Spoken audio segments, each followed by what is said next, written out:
Hey everyone, this is Walter on October 24th. You know what today is? Today is officially now. I was going to try to do it beforehand.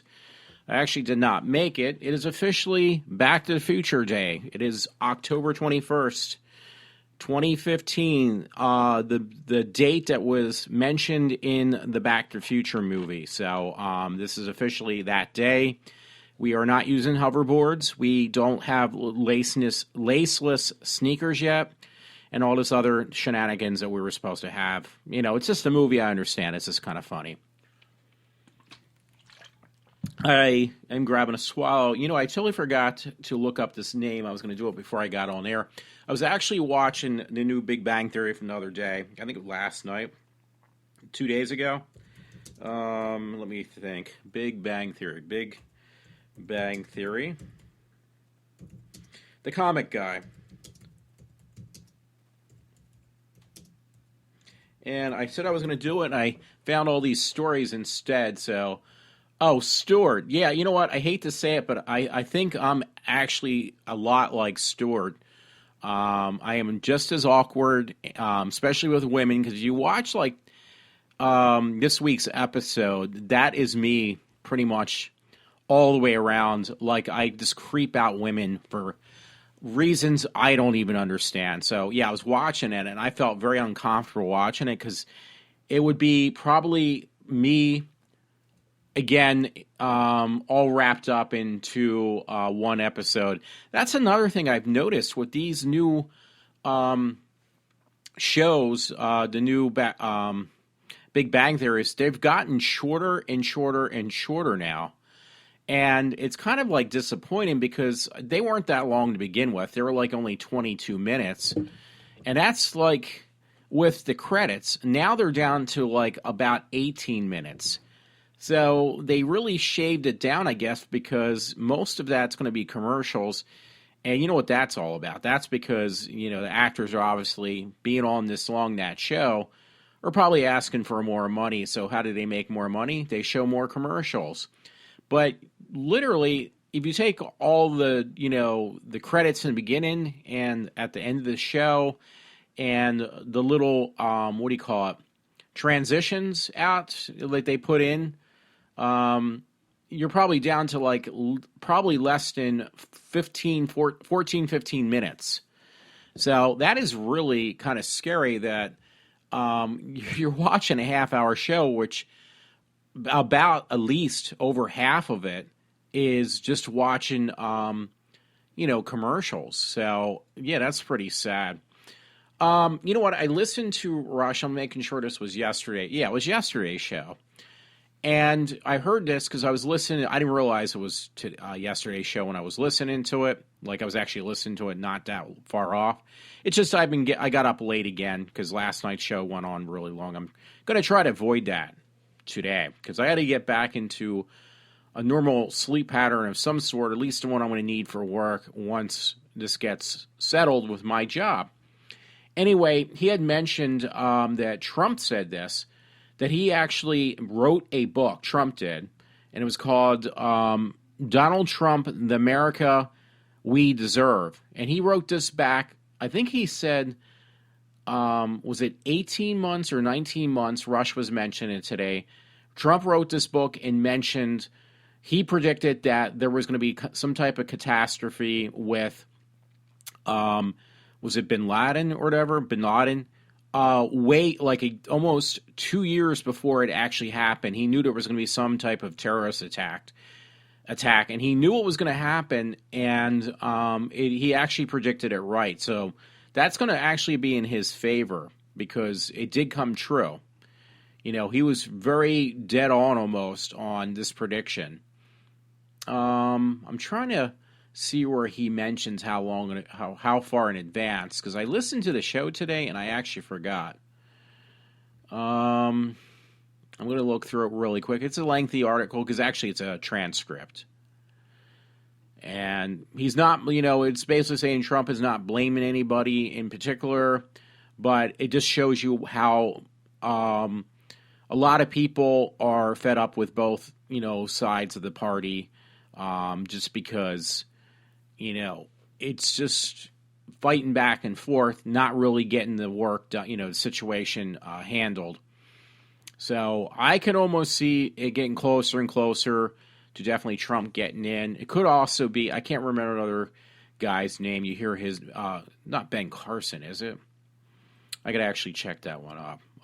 Make sure I'm recording too, because I've done this before where I don't even record properly. Alrighty. Let me see. I think it's Ben Carson, though. And on November 2nd or something, we're going to have to vote again. So and it's important to vote. We vote for the right person. Yeah, I'm pretty sure it is. He's making a lot of ground, this Ben Carson guy. So he might actually get, but it's going to be between the two of those guys. Either or, I'm not sure yet. 19 months. Here it is. In 2000, 19 months before September 11th, 2001, Donald Trump wrote extensively on the terrorism threat the United States was facing. Trump, who at the time was considering presidential bid on the Reform Party ticket, a lot of people, I don't remember that. So he was basically going in the right direction with his assumptions.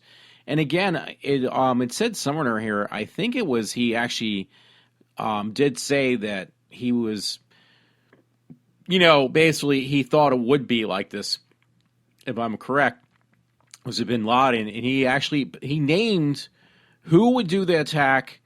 He saw the writing on the walls. He seen everything that was going to happen, and he knew that there was going to be an attack, a serious attack on the U.S., and he predicted it right, correctly 19 months before it actually happened.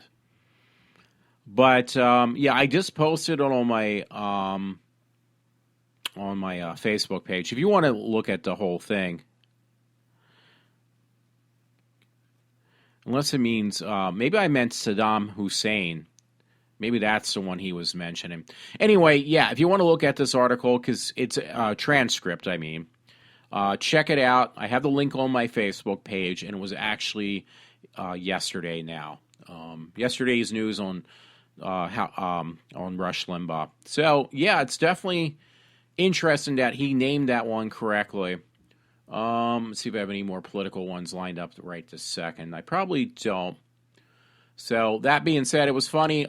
Different note, MeTV, this was actually dated September 3rd. So, this is going back a little bit, but they reposted it on their Facebook page on MeTV, the television station. Check out the cast of Star Wars before they were stars. This is pretty interesting. And they show, like, the different shows they were on, like Mark Hamill. It said 1972. It said Night Gallery. Genie, 1973. Texas Wheeler, 1974 to 75. This is Mark Hamill. The Streets of San Francisco, Poisoned Snow and Innocent No More, 1975 to 77. And The City, 1977. I am honestly not familiar with any of those shows. Harrison Ford, which you wouldn't even recognize from these pictures. The Virginian, The Murdoch Kid, and A Bad Place to Die, 1967. The Mod Squad, The Teeth of the Barracuda, 1968. And Gunsmoke, The Sod Busters, and The Wheelin' Men, 1972 to 73. That, again, was Harrison Ford. Billy D. Williams, which is really, he's not recognizable at all. The FBI, The Architect, The Sanctuary, and The Eye of the Storm, 69 to 70. The Mod Squad, The Medicine Men, 1971. Mission Impossible, The Miracle, 1971. Now, there's been other things, but Peter Cushing, Space 1999, which I watched that whole series, which was really good. I didn't realize that was him. Missing Link, 1976. So they're going only strictly to TV shows with those guys. It's still really cool. No, like, well, that was before post Star Wars. I was going to say because I can name a few other shows they were on. Um, yeah, I thought I had this posted. A friend just had placed some things on my Facebook page. He just posted this. Thank you, Todd. Left will offer free New York City rides in Back to the Future DeLorean tomorrow only, which is today, actually. Spoiled New York City. It's basically spoilednyc.com because today, I should say, is October 21st, 2015. Left with a Y in the middle instead of an I will offer free New York City rides in the Back to the Future DeLorean. Very cool. So, yeah, today is basically, once again, Back to the Future Day to let everybody know. Very cool. I got to go back and make sure I don't lose any stories. I'm going to go back to my page. Yeah, thank you, Todd, again. He had sent me this story in Daily News. Have a ball or a few at Syracuse's Testicle Festival. That's pretty disgusting. For an update, New York restaurant owner really has some balls.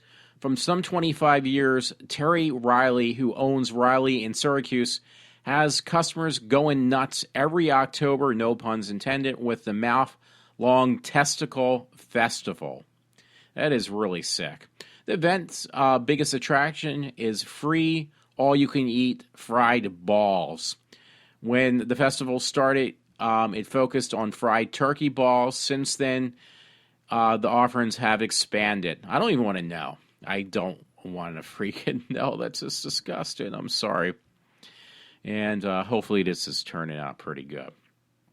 So there you go. There was a story from Todd, so thank you for that, I think. Especially the DeLorean ride one.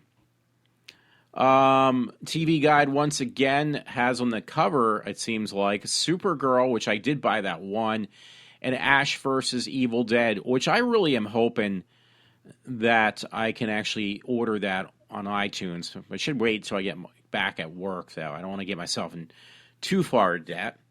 iHorror has Celebrate Halloween with Stars All-Night Evil Dead Marathon. So they're getting ready for the new TV series by showing a marathon of Evil Dead.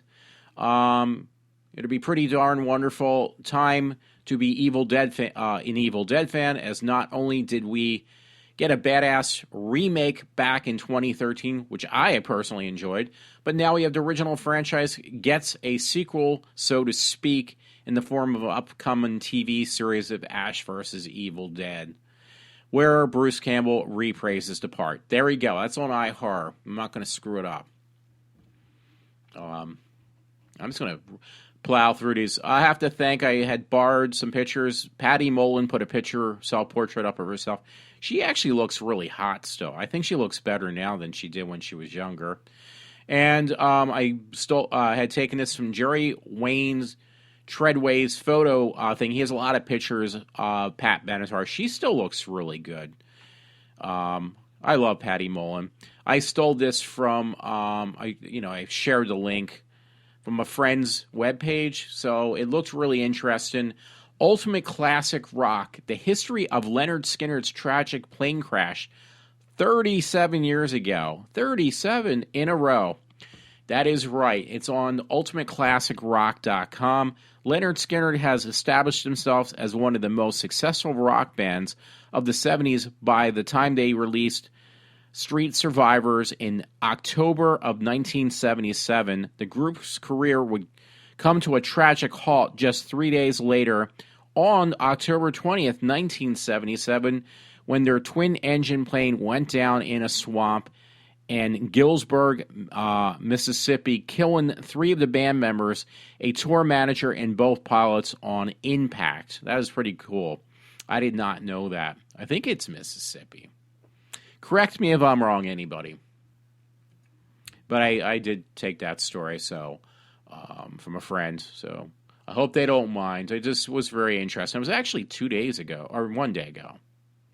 So there has been a lot of flack, by the way, right now on the new, once again, on American Horror Story. This is one I'm going to have to buy because it just has Lady Gaga, and I love Lady Gaga, so I really do. So I'll have to get that.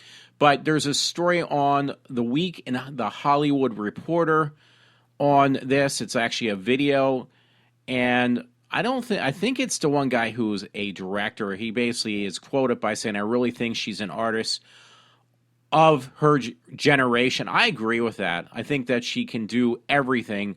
Ryan Murphy gushes about Lady Gaga. I think he's one of the people responsible for this show. So, check that out too. Make sure I didn't, I'm just going to plow through these stories. So I'm not up too late. I was up till 5 in the morning, and I got to stop doing that. I still like her, but not as much. This is not, Lady Gaga I just love. David Tennant and Billie Piper join David Tennant Wizard World Comic-Con in St. Louis and Madison next year. So that's pretty cool. Another story, by the way, different one. Todd sent it to me, so thank you. Subway might soon be legally required to measure their footlongs simply because they're an inch short. There's an old joke that goes like, boy, the food I eat in this place is really terrible. Says one Subway customer to another. Yeah, I know, says it a second. Basically referring to smaller portions, like you're literally, they measured a foot long, which was only 11 inches. Which honestly, when you go to, because like my second favorite place to eat is actually Quiznos, and they actually do say theirs are only truly, I think, only 11 inches. They don't even try to say they're 12-inch footlongs. I think they're actually 7 inches. If you get a single serving, it's actually only 7. It's not. It's a weird number. It doesn't follow the same norm as what do you call it? Claims they do. Subways. So yeah. So I'm sorry, I got off track on looking at stuff. I saw this interesting article now. Or picture, and I can't find it now. It was on Gawker. So I'll just let it go. It had the Star Wars people thing, but they had bags over their head. I thought it was funny. I was going to mention about it, but I can't. This was an interesting story. I actually posted on my Facebook page. You know what? There's a dailymail.com from Australia as well. I just actually liked it. It's on Facebook, in case you're interested. I didn't know there was 2 Daily Mail UKs, but yes, there is one actually in the UK.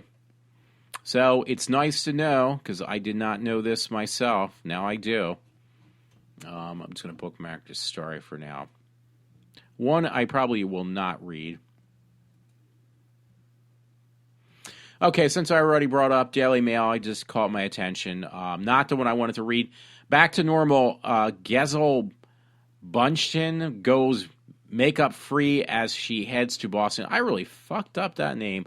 Boston gym after cheering on husband Tom Brady during his Patriots game. So it's Tom Brady's wife. She's not bad looking, even without makeup. She actually looks pretty good, I think. People will beg to differ, as always. This was a story I wanted to read. Suitcase murder breakdown. Daily Mail. Little girl whose body was dumped next to a highway in South Australia is the daughter of a woman whose remains were discovered in a North NSW forest in 2010. The girl found in the suitcase in South Australia was Carrie Pierce. I'm just going to read the bullet points. Remains of her mother, Kelly Jade Pierce Stevenson, were found in NSW. I don't know where that's actually at. She's awfully young, the mother. She looks like she's only 16. Apparently she's supposed to be 20, but she doesn't look it. Mother's bones were found dumped in NSW's Belgo State Forest. Is it Belgo? In 2010. Pair were last seen driving in Northern Territory in 2008 after leaving home. The tip-off this month indicated that this little girl could have been in the or what is it? Indicated could be in the suitcase. Girl. I can't pronounce her name because it's really weird. It's one of these. I'll spell it out for folks if you want to figure out how to pronounce it, and you'll see what I mean. It's KHANDALYCE.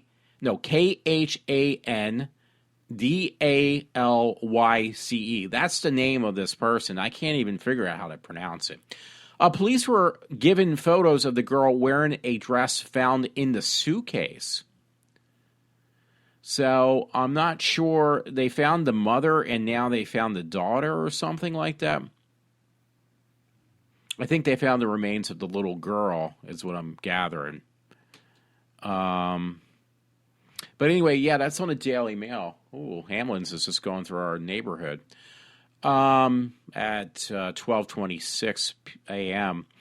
Yeah, that was October 20th. That was yesterday. The remains of the girl found in the suitcase in South Australia is the daughter of the woman whose skeletal remains were found in NSW's, again, Belgango State Forest in 2010. I'm not familiar with these names. I probably should have watched.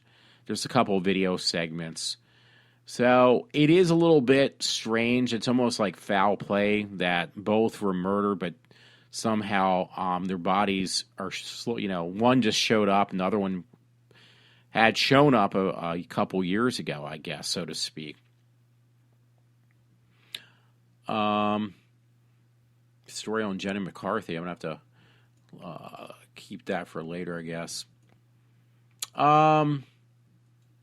Yeah, I'm going to go back and see, because I did have some of these actually linked right from the get-go.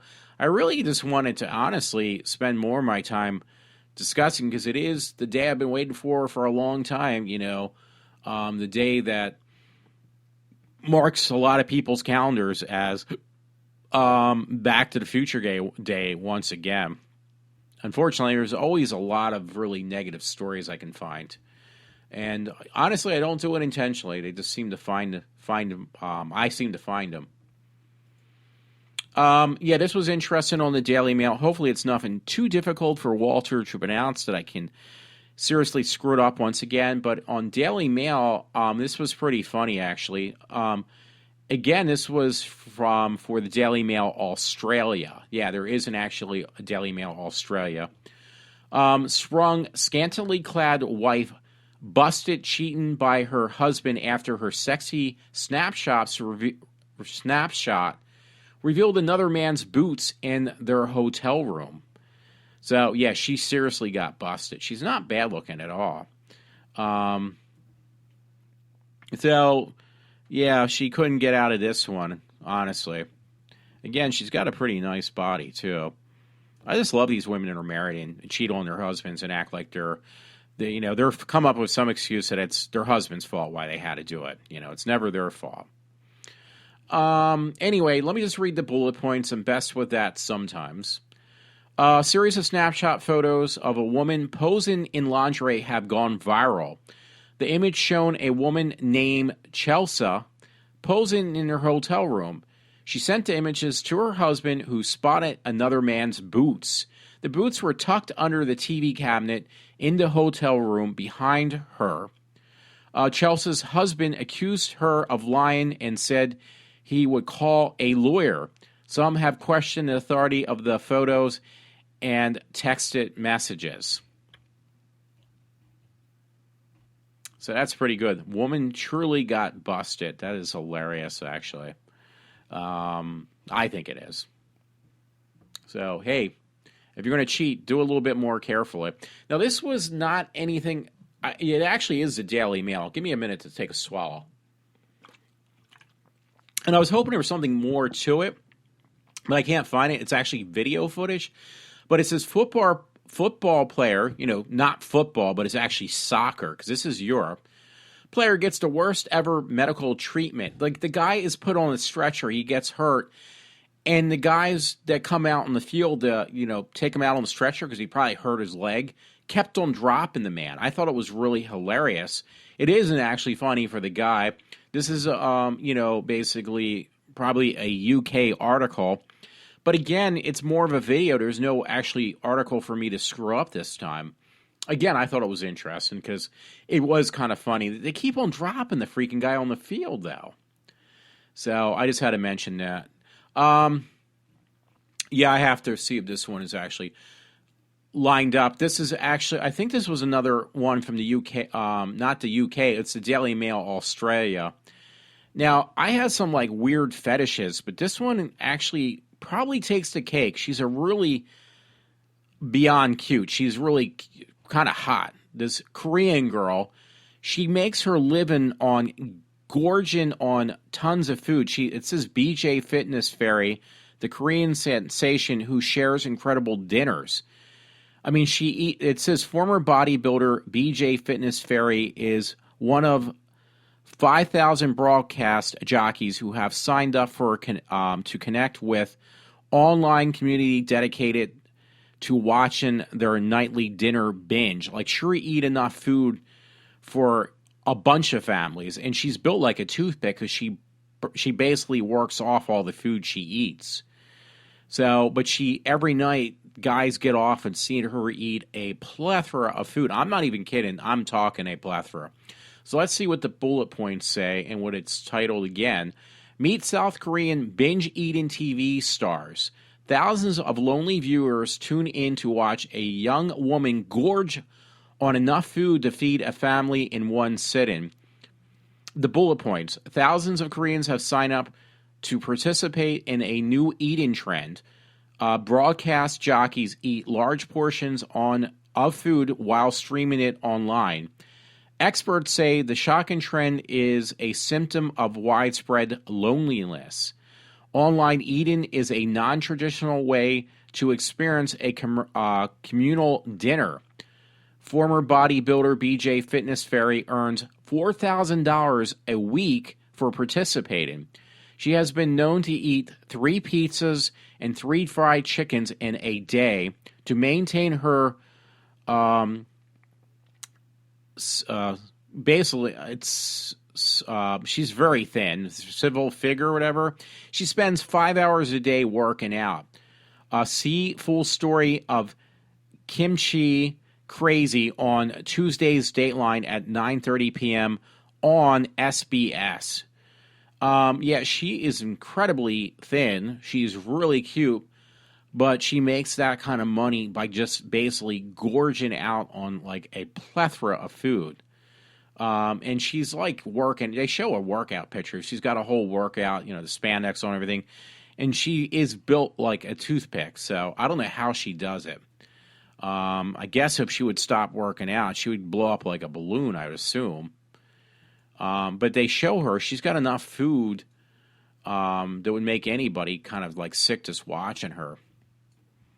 So yeah, that's a story. I think again it's on the Australian UK Mail. That's probably why they changed it too, because now it's no longer called the Daily UK Mail. It's just called the Daily Mail because there's 2 different divisions that now I know about.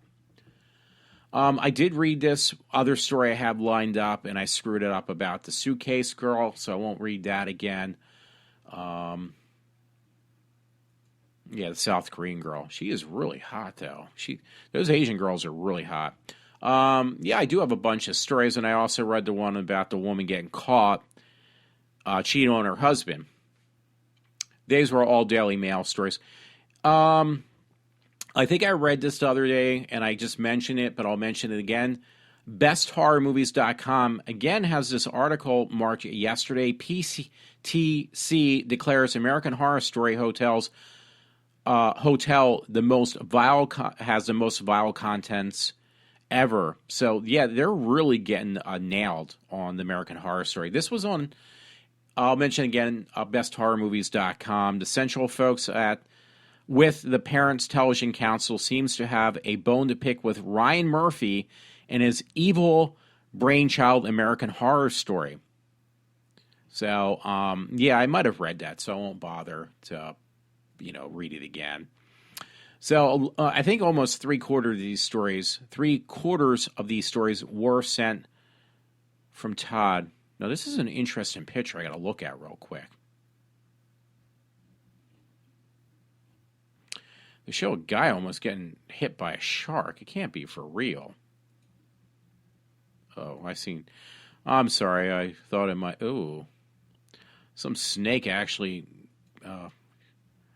It's called Viral Vinny. There's some really obscene pictures, but yeah, they're pretty disgusting pictures. So I just got to remember. Oh, picture of a shark. So yeah, I will put these for people to see. Again, it's called Viral Vinny. A little bit more to it, but let me see where I can post this. So don't lose it for people to see.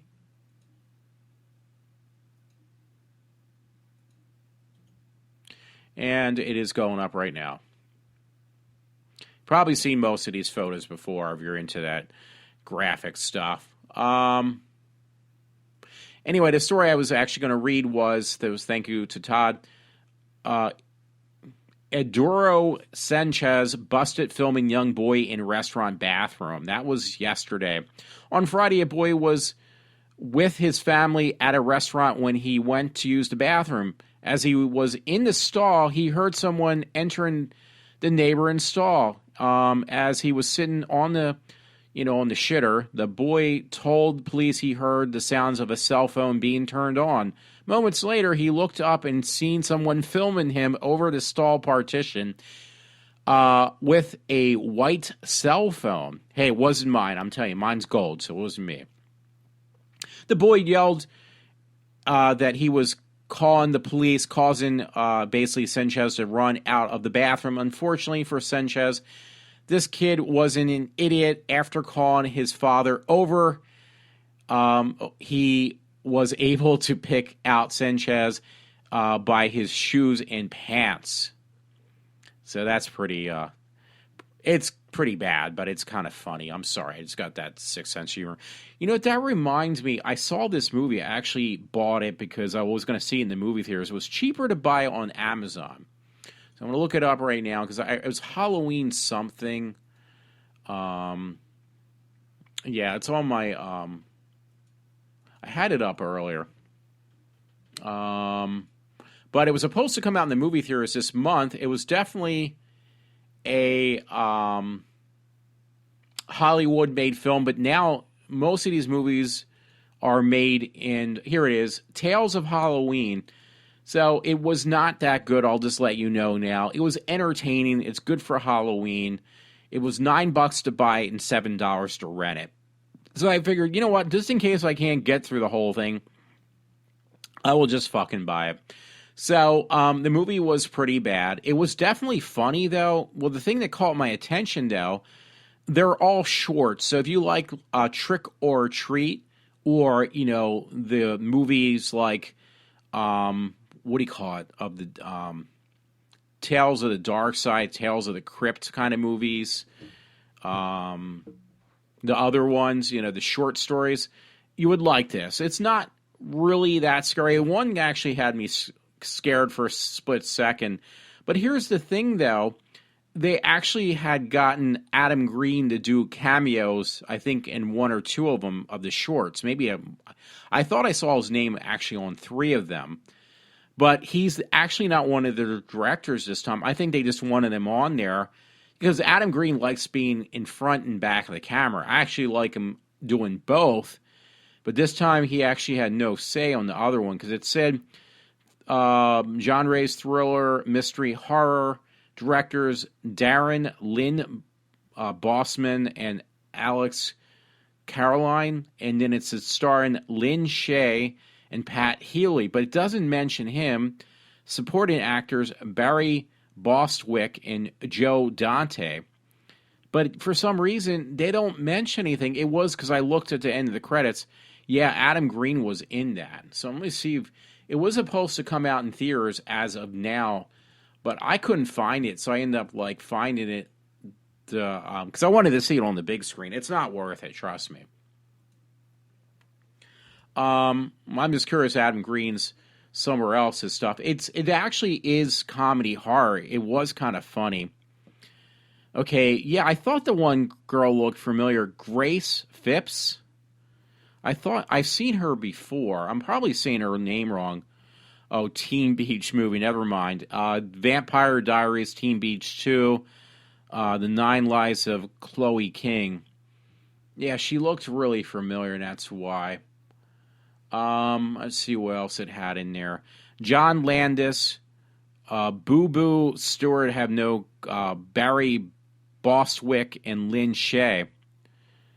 But yeah, I'm surprised. I'm not seeing at all. Yeah, Greg Grunberg. You should know him because he actually played in Heroes, the original one. And Adrian Barbeau played in there. Samuel Whitwer, is it Witter? He's really good. I think I remember him in, let's see, Being Human, The Mist. Yes, The Mist. Star Wars, The Clone Wars. He was in that. Was Clone Wars? Yeah, okay. Tales of Halloween, which just was released, and Return of Joe Rich. I saw him just recently in The Mist. I forgot he was in Star Wars as well. So yeah, he's got a distinctive look on his face. It was really funny, the one with him. Actually, a lot of them were pretty funny. Barbara Crampton kind of looks familiar. I'm just looking at the ones. Now, Ben Wolf, Rusty Rex. Ben Wolf, he's a character actor. He just passed away. He was born September 15th, 1980, and he just passed away on February 23rd, 2015. Now, who he is, by the way, because I didn't realize this, he played the partner for Naomi Grossman in American Horror Story as one of those, those insane asylum people. And he was in, he was in the one with the Freak Show. And he also was in, he just passed away, though. He's a short little guy. I feel bad now. I thought he looked familiar. He also played in he definitely played in the one with, as playing Mary Grossman's partner. He was the other one made up with her. But I thought he was also in the one where they were in the insane asylum. I guess not, though. But yeah, the poor guy just passed away, so that's a real shame. Yeah. They're showing some publicity shots. That's what's kind of catching my attention. Yeah, I wish I would have spoken to her more than I did. I kind of just wanted to get a picture with Mary Grossman, and I kind of actually, wait a minute. No, he did not play her partner. I'm sorry. It was this Freak Show. So once again, Walter fucks up. No, actually, he was the little guy in Freak Show. He was the real small little guy that actually the character gets killed off in the show. So he might have been sick, so they wrote off his character partially through Freak Show. So, that's a real shame, because I know he looks familiar. He wasn't that old at all. So, check out Tales of Halloween. Don't expect anything that spectacular. Rotten Tomatoes actually gave it, surprisingly, 89% fresh. So, actually 86%. It looked like 89% from the other link. Let me see. Maybe it did say. Yeah. It says, if you do a Google search, Google says Rotten Tomatoes gives it 89. It actually probably dropped. Because then if you go to Tomato Meter on the webpage, it drops like 4 points right then and there. 86 or 3 points. And then it says 90% of the people want to see it. My only interest, it was funny. But it was also, the thing that really got my attention was that it had Adam Green in there, and he actually had no responsibility on actually shooting any of this stuff. So I'm afraid to read this one. Check out the New York Times. It says, "Once a ghoul, always a ghoul," and it's John Zackler, 94, ex-television horror movie host, can still play the ghoul. So I apologize for really messing up this poor man's last name. For someone who became famous for looking dead, this guy John, 94, looks pretty darn good. He's well known for doing horror movies during the early days of television. Mr. Zackler must have gotten something right in the ghoulish experiments he conducted in the spectacular laboratory. He is slim and spry and virtually wrinkle-free, and he lives on his own. And he's 94 years old now. So, actually, from that article, it just caught my interest. There was this article link on the bottom of things you would like to read from mobile.newyorktimes.com, and I'm not even kidding. It says, Nazi past of Long Island hamlet persists in a rule for home buyers. And that was on the New York Times. And what was this dated, though? There's actually no date, I don't think, on this article. Oh, yeah, there was. October 19th, 2015. So, yeah, once again, Nazi past of Long Island hamlet persists in a rule for home buyers. Yaphank, New York. Here is the rural Long Island community. A Nazi summer camp once held parades before American flags and banners bearing swastikas. Nearby streets were named after Adolf Hitler, Joseph Goebbels, and other leaders of the Nazi-era Germany. So I can't apologize if I screwed up that guy's name. He was a Nazi. While the parades are gone and the streets have been renamed, one thing has not changed. The original owners of this tract of land kept a clause in its bylaws requiring the homeowners to be primary of German extraction.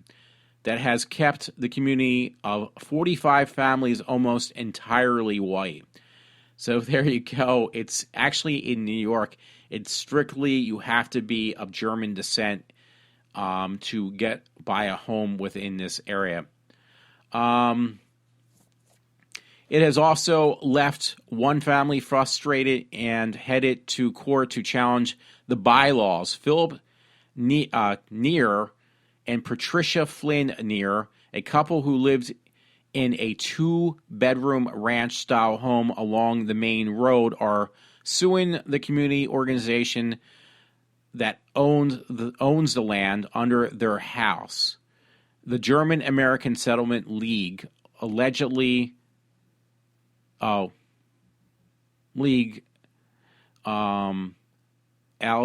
is there? I think it's allegedly that the league's housing practices are discriminatory and violent.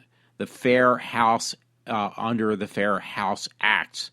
It basically says the complaint was filed on Monday in Federal District Court, Central Islip. It says that the couple, both German descent, originally agreed in 1999 to enter the community under its rules, but its subsequent years, a mix of both moral and practical concerns came to trouble them. Wow, this is a long article. Forget it. I'm not going to read this whole thing. It's too long. Sorry about that. I'm being a little sorry. It's very long. Yeah, there's a picture. It says German America Settlement League, private community members and guests only. So since the Nazi regime, this area that lives or subsides actually in New York is still there, and they haven't changed. That's pretty interesting.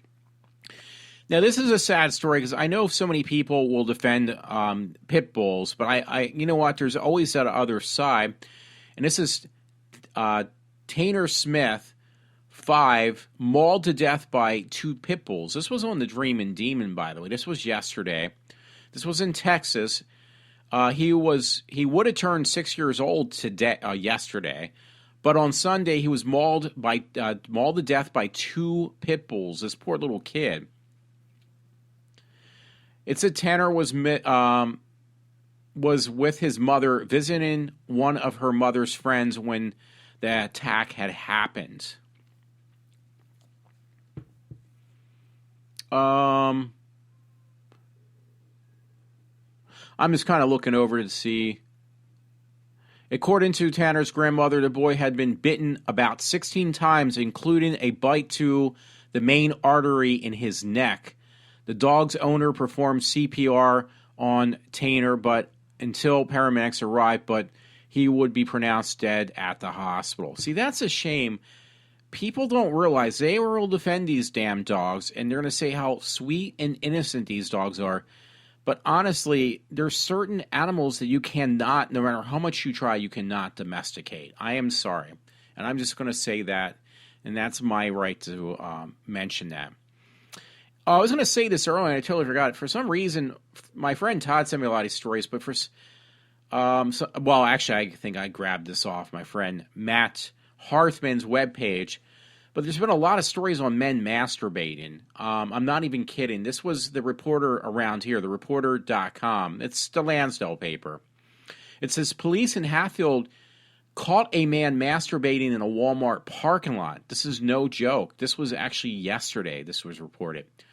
Hilltown, the Hatfield Township man has been charged with a pair of misdemeanors after he allegedly pulled up next to a woman in the parking lot of the Walmart store in Hilltown and began masturbating, according to police.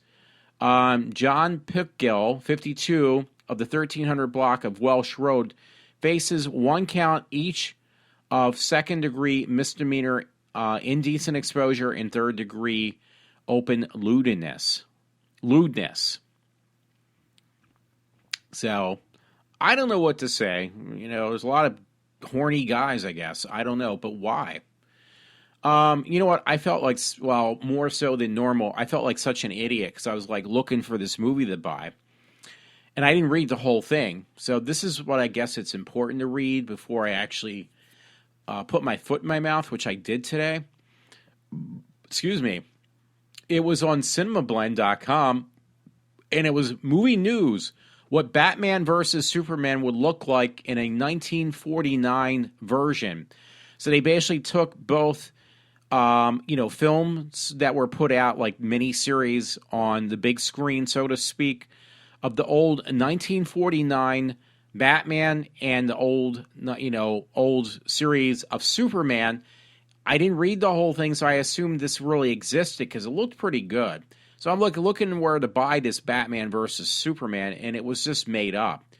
Both Batman and Superman are comic book characters who have been around since the 1930s. When you really think about it, it is somewhat amazing that we've never seen the two of them on screen together. That problem has been fixed retroactively as our favorite internet pastime.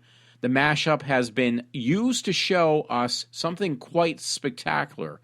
Presented below is a Batman versus Superman team-up as a 1940s serial.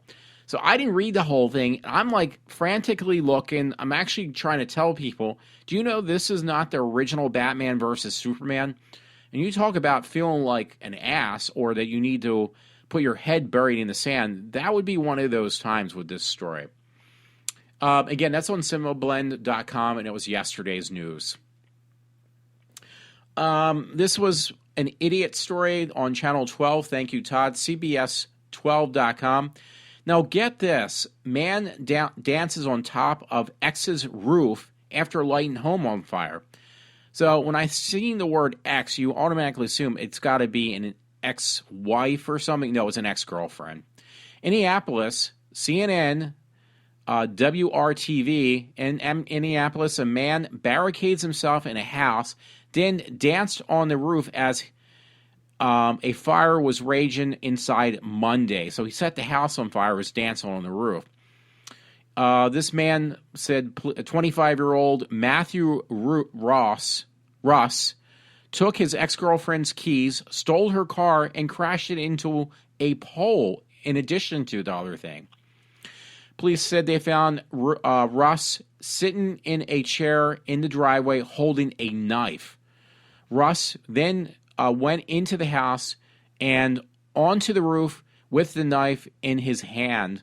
Police said he used the police used rubber bullets to try and get Russ down, but it was not effective. I thought they said it was. Russ came back out on the roof and was captured by news cameras, smiling and dancing with smoke and flames billowing behind him. So he basically crashed up to his ex-girlfriend's car and set her house on fire. Police believe that Russ may have lit the home on fire as well. No doubt. Police had to use an aerial ladder and a stun gun to take Russ into custody. So apparently the stun gun did work. I thought they said the bullets did work too, but they're saying it didn't, and according to this article. This was yesterday. Again, it's on CBS12.com. Alrighty, I have some story, but this was pretty cool. That's why I posted up. I'm a big Doctor Who fan. This guy, Richard Hopkins, has been a Doctor Who fan as long as I have. He's married with kids, and he actually worked for IBM. He's some type of engineer. So, you know what? I always get accused of, you need to grow up after a while. Well, this guy actually never grew up in this sense, but he's very smart. He actually built his own K9, the K9 from Doctor Who. And it is very cool looking. He actually used what's called a Raspberry motherboard. There's those little kits you buy for like $30 to build your own type of Unix type system. It's just basically teaching you how to set up your own, little tiny, very basic computer and basically run some type of Unix. So anyway, it's on YouTube, and it's titled K9 Progress October 2015 by Richard Hopkins, published on the 18th of this month. It's titled underneath, he wrote underneath the YouTube thing, some significant progress over the last few months, operating him remotely, no need to be in the same room, is now possible thanks to the new Macro Pi. So Macro Pi is actually the Raspberry. It's actually, I refer to it as Raspberry because that's the name of the kit you can buy pretty much anywhere. Pi camera and a rather halting conversation is also possible thanks to the Google Translate and the Pandora Bots API. So this guy is really category science and technology, Creative Commons attribution license, refuse allowed. This guy actually, he's he worked for IBM. He is like some type of computer science person, geek, and he actually did build his own K9, which was very impressive. And he did it with different stuff. He actually's got this robotic dog talk, and if you're watched the original Doctor Who's, you know what I'm talking about. So I thought it was very cool. I just got to add this. Since it is Halloween. I found this on the YouTube. It was posted. Bela Lugosi is dead. The original 12-inch single which is actually 9 minutes and 36 seconds long. I'm going to have to get a rip of that now. On my, what do you call it? A good program to buy if you ever want to rip videos or actually make them into MP3s. That's how I do a lot of my stuff. I don't know if I've ever mentioned it before, but you can get this program, and it is called iSkySoft iTube Studio. Very good. A friend of mine bought it after he knew, because you can actually do rips of YouTube videos, some other links. And if you just want strictly just an audio source, which I've done in the past, yes, it will let you convert it to an audio source. And you have both. So, and it's like, I think, only $10, if even that. Anyway, I was joking with a friend. He sent it to me as a joke. It's not funny. I'll let you know. TimeLeader.com. Now, this is in Pennsylvania, by the way. Jerry Linnott wrote this article as of October 17th of this month. And just giving you a heads up, it might be offensive to many people. Ku Klux Klan recruiting in Northeast Pennsylvania for new era. Members say group isn't a racist organization. Well, it says preserve our heritage, and it gives us the phone number, which is 717-659-2256. Well, no offense, but the Ku Klux Klan is anti, anything that's not part of the WASP, so to speak, or, they're anti, I can't even think of the right word, basically anti anything that's not a white or, what do you call it, Caucasian. So, I don't know, I'll read a little bit. I'm not going to read the whole thing, so it's a little bit long, this article. It says Joel Mulligan gathered with about a dozen friends for a cookout last weekend in the mountaintop. After the cookout, the friends dressed in their robes and hoods to light on fire a 24-foot high cross fashioned from a few chopped trees wrapped in kerosene soaked in burlap. Yes, they were burning a cross. So what is that telling you? This actually says, it says like in Wilkesboro too. So I know exactly where Wilkesboro is. Yeah, they were recruiting in Wilkesboro. So it's actually not a good sign. I'm telling you right now. I'm going to cut that story short. No puns intended, because I got this one. Friday the 13th franchise.com. They said they actually are pushing back another year, the movie, the Friday the 13th film. Yes, Friday the 13th film pushed back again, now to 2017 by Jason Parker on Tuesday, that was written.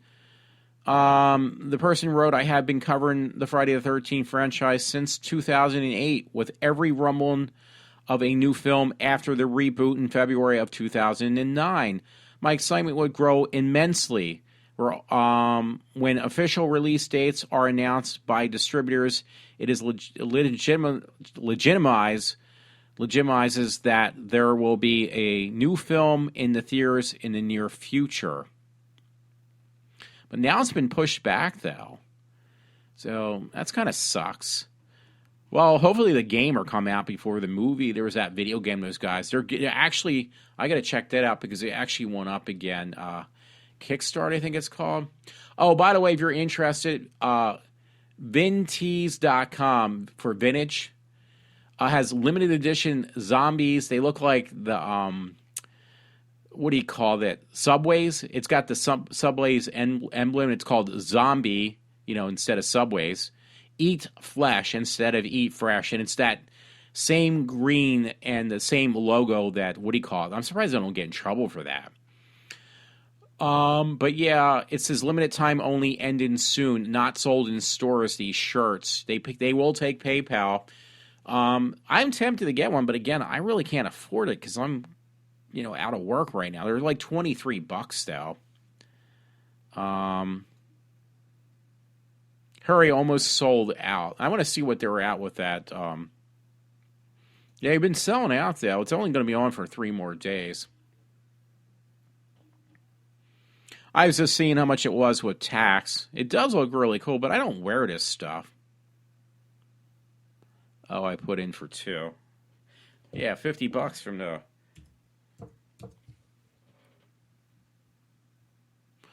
Yeah, it's like $4.26 shipping costs. That's a little bit pricey though.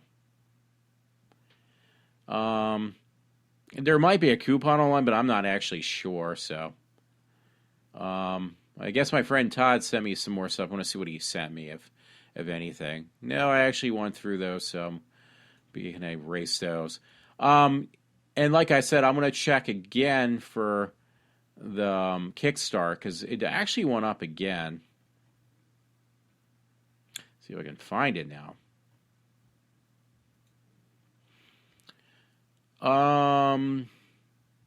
Yeah, the last time was they were at 65% of their goal. They're probably higher than that now.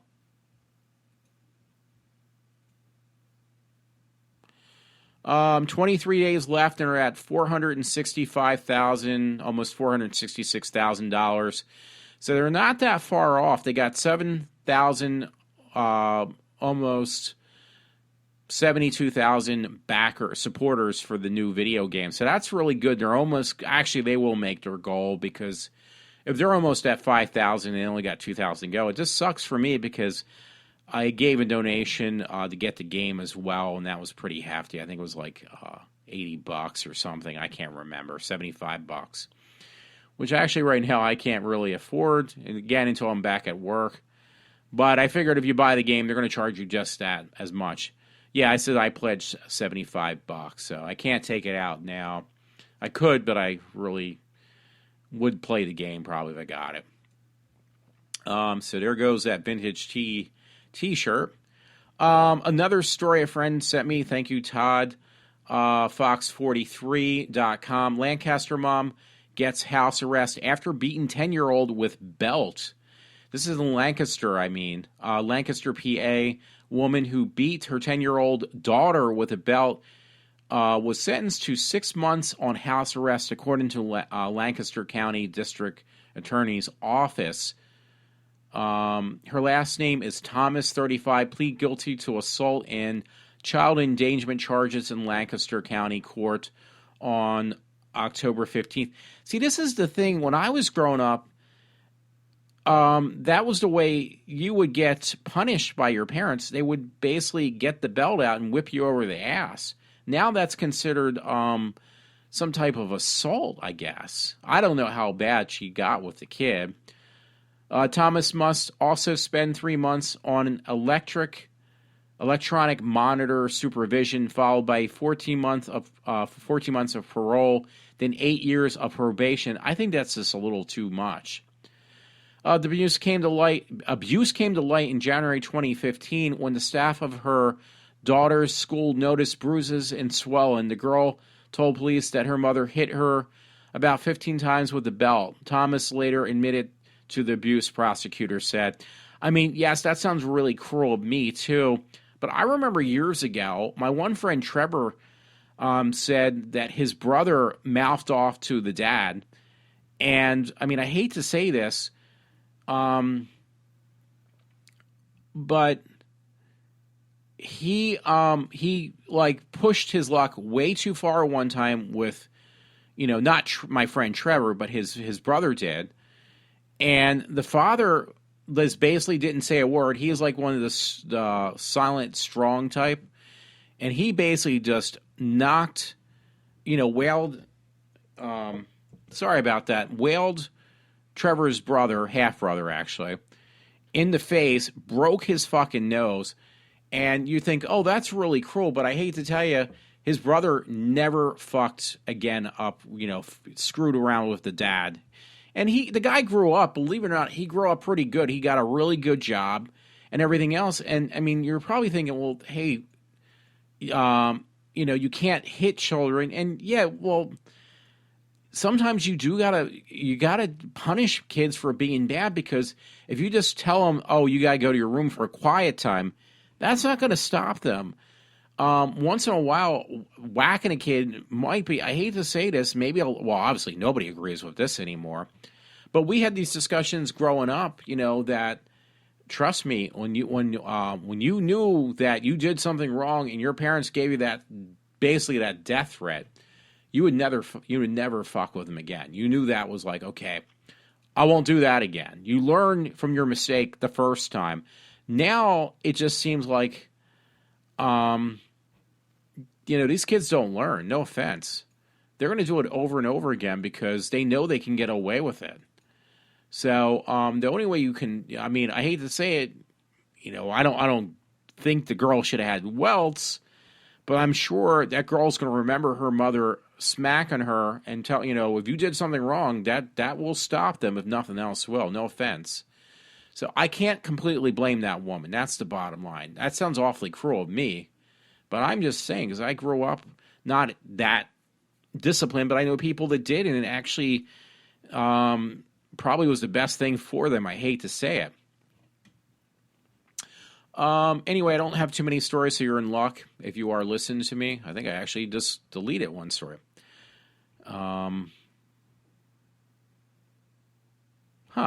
Alrighty. This was Daily News. Thank you so much, Todd. DailyNews.com. NewYorkDailyNews.com. I thought I missed something.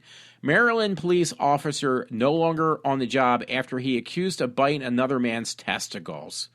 I knew there was something going on. I thought it was masturbation. Actually, it's just weird things with men. A Maryland police officer is no longer on the job just a few months after he was accused of biting another man's testicles. Michael, looks like Flagg, is on probation for 1 year following the fiasco outside Looney's Pub in Baltimore while he was off duty on Cinco de Mayo. Now he's apparently no longer a cop. Flagg stopped serving the department as of the 23rd of September. Police spokesman Lieutenant Ryan Frasher told the Capital Gazette that Frasher would not say why Flagg would not say why Flagg, who was placed on administrative duty following the fiasco, why he left the department.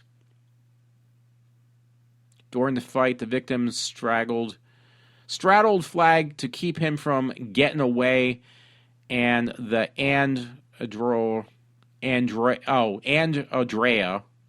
County police officer responded by biting the man's testicles.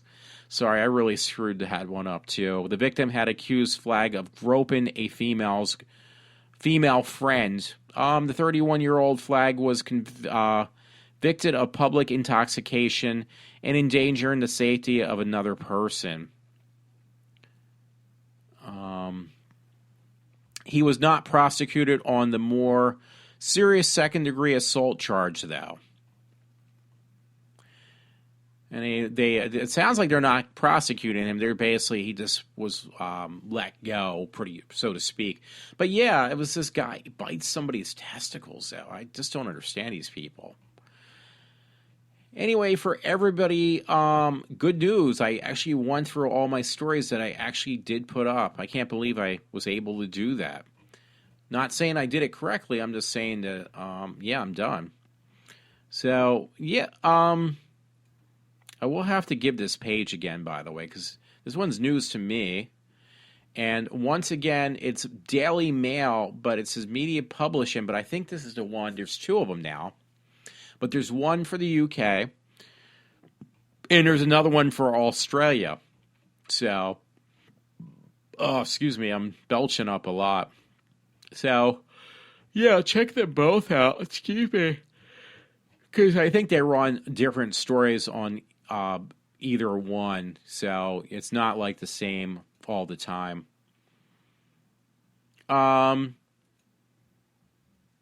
Anyway, I'm just reading. A friend of mine, Dana, put something up. I was curious what she put up.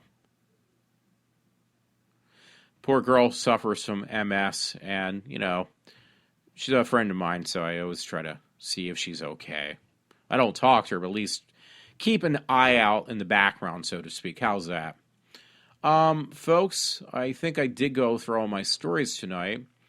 Apologize once again because I botched up more than I can even imagine. So, yeah, it's happy Back to the Future Day, too, so to speak. So I'm actually psyched.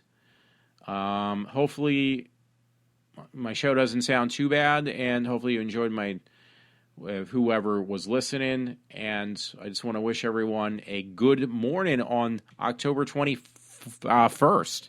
I'm really psyched. So everyone, Walter is now signing off for his show tonight. So have a good one, everyone. Have a good morning. On Marty, we got to go back to the future.